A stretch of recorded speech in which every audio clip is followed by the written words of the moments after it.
The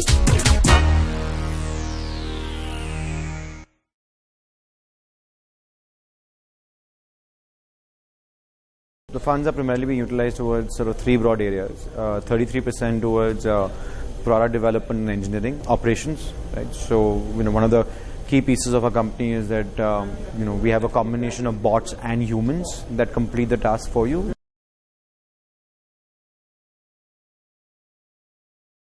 And we don't want the experience to break at any point. The bot, can understand some information, but at some level, just because of the nature of the types of things that get done, we haven't reached the maturity point where it can understand literally every single thing that you say, which is where we need the humans to then fulfill the transaction. So we believe that this is going to be a bot plus human effort for at least the near future. Obviously, bots are going to get a lot smarter, and a lot more queries will be answered through bots, but humans will also always be a part of it.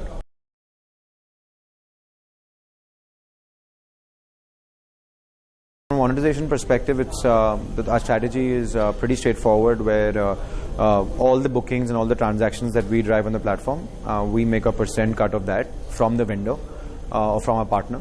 So it's pretty straightforward. So for us, the goal is optimizing unit economics, which is that for the cost of, let's say, acquiring and engaging a user, how much time does it take to make that cost back, right? Which is how many transactions does he do on a frequent basis? What is the time he sticks with the platform? How much money do we get paid on those transactions? So that's basically the game. All the effort, all of this stuff on the product development engineering side is geared towards that. Is that how do we, build our unit economics such that there's more positive over a longer period of time.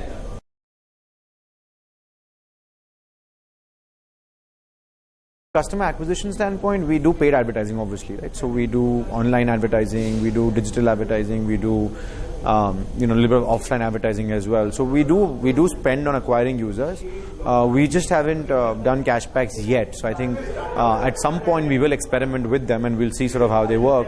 But so far our stance has been that it's a lot. We want to get the users to feel that because this is a great service, I'm going to actually pay for something over here, versus saying that because I'm getting a great deal, I'm going to make a payment over here. So that's been our stance currently, but we are going to experiment with cashbacks at some point in the future, which will lead to another, another channel for user acquisition.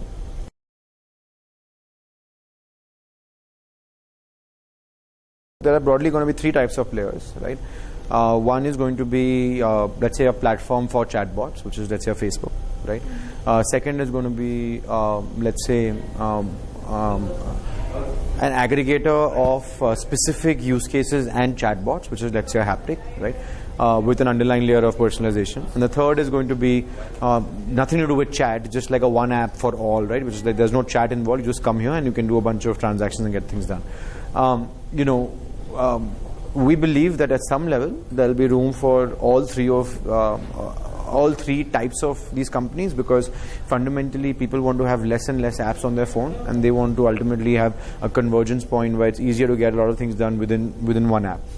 Also, the advantage for this one app model is a lot of your infrequent transactions and tasks get substituted over here, which means that for a guy like me, I rarely shop, right? So, but when I want to shop, I don't want to go download another 5 apps for it. If I have, let's say, Haptik on my phone, I can just use Haptik for shopping. So a lot of those things come down to being benefit of having sort of this one platform.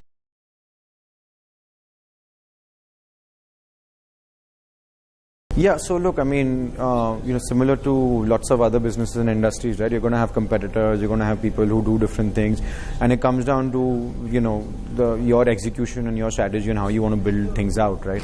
Like I said, we're very clear philosophy is that it's a bots plus human effort. A lot of people are doing it only with bots, not with humans.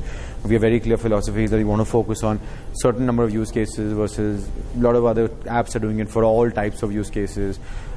We also have, just a pretty big head start in terms of all the stuff that we build, a lot of the intelligence layer that we want to build below that. So it's, it's going to come from product differentiation, a distribution differentiation, who you partner with, and ultimately which product actually wins, right? So to your point, when we started out, there were 2 companies in the entire world doing anything in this space.